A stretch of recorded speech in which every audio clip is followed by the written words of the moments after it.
प्यारे बच्चों, आपके डीएलएड के पेपर चल रहे हैं। कुछ पेपर हो चुके हैं, आपने देखा होगा पेपर किस तरह से आ रहा है। बिल्कुल घबराने की ज़रूरत नहीं, यह चैनल आपकी हेल्प कर रहा है। तो रोल नंबर पेपर पर डालिएगा। सबसे पहले पेपर को व्यवस्थित देख लीजिएगा। 2022 का पेपर रहेगा। शुरू करने से पहले इस चैनल को सब्सक्राइब कर लीजिए। बहुत अच्छे। अब देखें, यह ध्यान रखें, यह एक मॉडल पेपर है और बस इसमें ये बताया जाए कि क्वेश्चंस कौन कौन से आ सकते हैं, क्या क्या संभावना है और उनके आंसर हैं। इस मॉडल पेपर में कुछ पुराने 2 साल के पेपर्स के क्वेश्चंस को मिक्सअप करके कुछ आईएमपी क्वेश्चंस को इसमें डाला गया है। तो आइए देखते हैं। सबसे पहला क्वेश्चन जो आपके 25 मार्क्स का है पेपर रहेगा। 3 घंटे आपको बैठना है 25 मार्क्स में। तो आइए देखते हैं पहला ही क्वेश्चन। जैसे वोकॉइड्स आर नॉन एज, ये वोकॉइड्स क्या हैं? ये प्योर वॉवल्स हैं। मैंने पहले से इसको डार्क कर रखा है। इम्प्योर वॉवल्स नहीं है, डिप्थोंग्स नहीं है और कॉन्सोनेंट्स भी नहीं है। अभी हम देखते हैं डिप्थोंग्स क्या हैं। ग्लाइड्स वॉवल्स होते हैं, ये भी मैं आपको बताने वाला हूँ। डिप्थोंग्स क्या हैं, ग्लाइड्स वॉवल्स होते हैं। 2 वॉवल मिलकर के एक साउंड बनाते हैं, एक वॉवल बनाते हैं। तो ये वोकॉइड्स तो प्योर वॉवल्स कहलाते हैं। आइए नेक्स्ट क्वेश्चन देखते हैं। मैंने आपको डिटेल भी लिख दिया है। A vocoid is a sound made with an open oral cavity. आइए देखते हैं। The number of consonant sound in English. यहाँ पर क्वेश्चन को ठीक से ध्यान से सुनिएगा। कॉन्सोनेंट नहीं पूछा है, नंबर ऑफ कॉन्सोनेंट नहीं पूछा है, नंबर ऑफ कॉन्सोनेंट साउंड की बात हो रही थी। ये कितने हैं? 21। नॉर्मली कोई बच्चा सोचेगा 26 जो हैं टोटल लेटर्स हैं, उनमें 5 वॉवल्स हैं तो 21 होने चाहिए, पर नहीं। क्वेश्चन को ध्यान से देखेंगे। दे आर आस्किंग साउंड्स, तो कितने साउंड्स हैं? 24 साउंड्स हैं। जैसे सी एक कॉन्सोनेंट साउंड है, एच भी एक कॉन्सोनेंट साउंड है, पर ये दोनों मिलकर के एक नया कॉन्सोनेंट साउंड बनाते हैं। तो इस प्रकार से टोटल हो जाते हैं 24। There are 24 consonant sound. ठीक है। नेक्स्ट क्वेश्चन, जैसे उदाहरण के लिए मैंने यहाँ दे दिया C H and T H. T अलग साउंड है, पर टी और एच बना के एक साउंड करते हैं। नेक्स्ट क्वेश्चन, जैसे ही थोड़ा सा ग्रामेटिकल है, प्रेजेंट वर्ब का यूज किया। The animal in cages were to the jungle, let down, let up, let out और लेट अलोन। ये बाहर जाने के संबंध में है केक से, तो ये लेट आउट हो जाएगा। नेक्स्ट क्वेश्चन, देयर इज, खालिस्तान है, water in the wall, any, none और मैनी है, मच। तो वाटर एक अनकाउंटेबल नाउन है और अनकाउंटेबल नाउन के साथ एनी और any water, there is any water, क्योंकि ना ही नेगेटिव सेंस में है ना ही क्वेश्चन मार्क के सेंस में है, इम्पेरेटिव में है। तो इन एनी भी नहीं आएगा। नन वाटर बनता नहीं है, नो वाटर बनेगा। मैनी काउंटेबल के साथ आता है, वाटर अनकाउंटेबल, इसलिए इसमें आएगा मच। अगर यहाँ होता मैनी स्टूडेंट्स, अगर वाटर की जगह यहाँ पर स्टूडेंट्स होता तो फिर हम यूज करते मैनी, क्योंकि स्टूडेंट्स काउंटेबल है।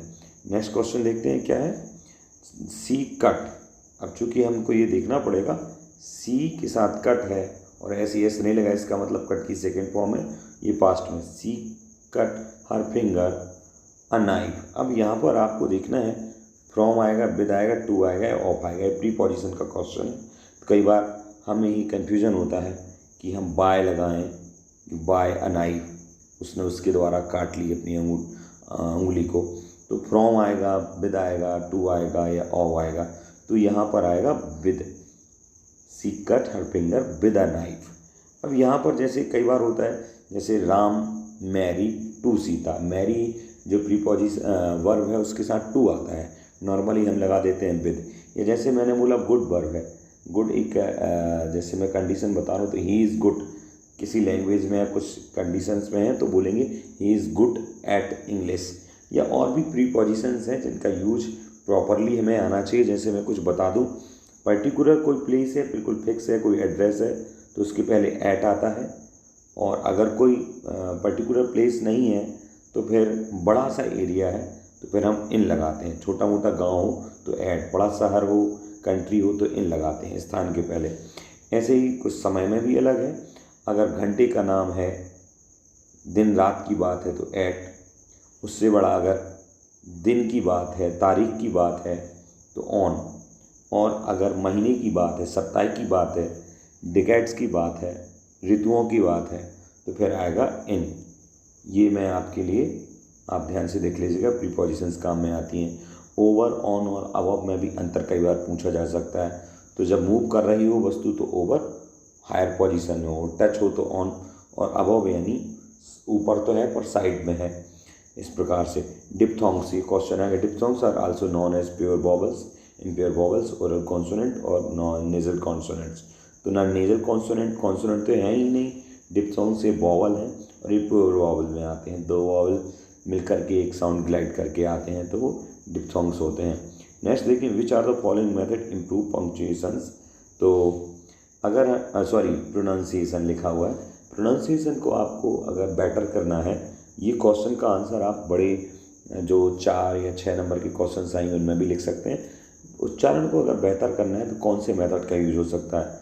लिमिटेशन मेथड्स, जब कोई दो लोग बात करते हैं तो एक्टिंग आदि के द्वारा मुंह के एक्सप्रेशन के साथ हम किसी को बताएं तो लिमिटेशन में आ जाता है। Subsidiary method, phonetic method. तो अगर पंचुएशन सीखना है तो नॉर्मली कोई भी व्यक्ति सोचेगा कि फोनेटिक मेथड यूज करना चाहिए।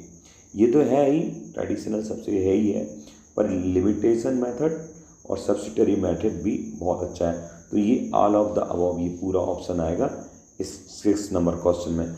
अगला देखिए, जॉय यानी आनंद, हार्ट रेट, ये हेट का ही नाउन फॉर्म है, और ग्रीफ यानी दुख आदि। तो ये काइंड्स ऑफ नाउन, ये किस टाइप की नाउन है? कई प्रकार की नाउन होती है, प्रॉपर नाउन होता है, कलेक्टिव नाउन होता है, एब्स्ट्रैक्ट नाउन होती हैं। तो ये किस टाइप की नाउन है तीनों? ये कोई स्थान का नाम नहीं है, व्यक्ति का नाम नहीं है, वस्तु का नाम नहीं है, तो ये प्रॉपर नाउन भी नहीं हुई, मटेरियल भी नहीं है कोई, ये कॉमन भी नहीं है समूह में या जाति में। तो एब्स्ट्रैक्ट नाउन है क्योंकि इन्हें देखा तो नहीं जा सकता किसी वस्तु या ठोस के रूप में। पर जॉय, ये हार्ट रेट, ये फीलिंग्स हैं, जिसमें फीलिंग्स आदि की ऐसी नाउन जो फीलिंग्स की बात करें वो एब्स्ट्रैक्ट में आती हैं। जैसे मैंने यहाँ दिया हुआ है एग्जाम्पल्स के साथ साथ डिस्क्राइब भी किया। Abstract noun are ideas, feelings, qualities such as love, hate, kindness, fear, anger. तो ये सारी चीज़ें किस में आएंगी? एब्स्ट्रैक्ट नाउन में। बहुत सारे sadness, bravery, cowardice, happiness, embarrassment, joy, beauty, ugliness, confidence, ये सारी नाउन ही है, पर एक ऐसी नाउन है एब्स्ट्रैक्ट नाउन है। नॉर्मली कोई सोचेगा जस्टिस एक वर्ब है, या फिर लक कोई वर्ब है, या फिर ब्रेव वर्ब है। ये सारी वर्ब नाउन की नाउन, और कैसी नाउन? एब्स्ट्रैक्ट नाउन है। ठीक है, next question, which of the following is kind of a verb. तो वर्ब्स के कई भेद होते हैं। तो ट्रांजिटिव वर्ब है, इंट्रांजिटिव वर्ब होती है, या फिर यहाँ देखें अपन एक्सिलरी यानी हेल्पिंग वर्ब। तो तीनों प्रकार all of the above. Verbs की जब बात आएगी तो टाइप ऑफ वर्ब्स लिखिए, तो आप ये बड़े क्वेश्चन भी बन सकता है। तो आप ट्रांजिटिव जो हिंदी में सकर्मक अकर्मक होता है वही है, एक्सिलरी हेल्पिंग वर्ब होती है, ये सारा कुछ, और इसको थोड़ा डिटेल में लिख देंगे तो ये आंसर हो जाएगा। बड़े क्वेश्चंस में क्या क्वेश्चंस जो पुराने पेपर्स में भी थे, write any 3 ways that you feel English help people in India. ये इसका तो गप ही लिखना है आपको। What are the 3 types of ये एजुकेशन था इन इंग्लिश, कैसे हो सकते हैं उसके प्रकार, इंग्लिश के एजुकेशन शिक्षा के प्रकार। Writing important of silent reading, ये बहुत अच्छा क्वेश्चन है। बिना लिप्स को हिलाए आप केवल मौन होकर पढ़ें तो इसके क्या इंपॉर्टेंस है, क्या फ़ायदे हैं, इसमें आप ध्यान से पढ़ पाते हैं, कंसंट्रेशन हो पाता है कि इसके फ़ायदे आप ये लिखेंगे। How is a personal letter different from an official letter. Personal letter और ऑफिशियल लेटर में क्या अंतर है? ये फॉर्मल और इनफॉर्मल वाली ही बात हो गई। Next question, what are the qualities of good paragraph. Qualities of good paragraph. Good paragraph, जो पैराग्राफ राइटिंग होती है तो उसकी अच्छी क्वालिटीज़ क्या हैं? Write at least 3 of them, 3 qualities आपको लिखना है। और चूँकि अगर बड़ा क्वेश्चन हो तो आप एग्जाम्पल के रूप में एक पैराग्राफ भी लिख सकते हैं। Next question, what is question tag, give an example. Question tag क्या है, एक एग्जाम्पल दीजिए करके ये भी आपको, जैसे लास्ट में इजंट इट टाइप से या हैव नॉट इट ऐसा लगा कि क्वेश्चन टैग बनाते हैं। या क्वेश्चन ये भी बना सकता है कि what is the passive voice, यानी व्हाट इज़ द, या फिर what is difference between passive voice and active voice लगाइए। हाउ मेनी प्रीपोजिशंस या पार्ट्स ऑफ स्पीच, जो 8 पार्ट्स ऑफ स्पीच है उनको दीजिए। या जो स्किल्स हैं 4, लिसनिंग LSW कहलाती हैं, जो listening, writing, speaking and reading LSWR, तो इनका डिटेल लिखिए, ये भी पूछा जा सकता है। तो आई थिंक आपको समझ में आया होगा और ये हेल्पफुल भी रहा होगा। आज के लिए धन्यवाद। पुनः मिलेंगे, चाहें तो इसको सब्सक्राइब कर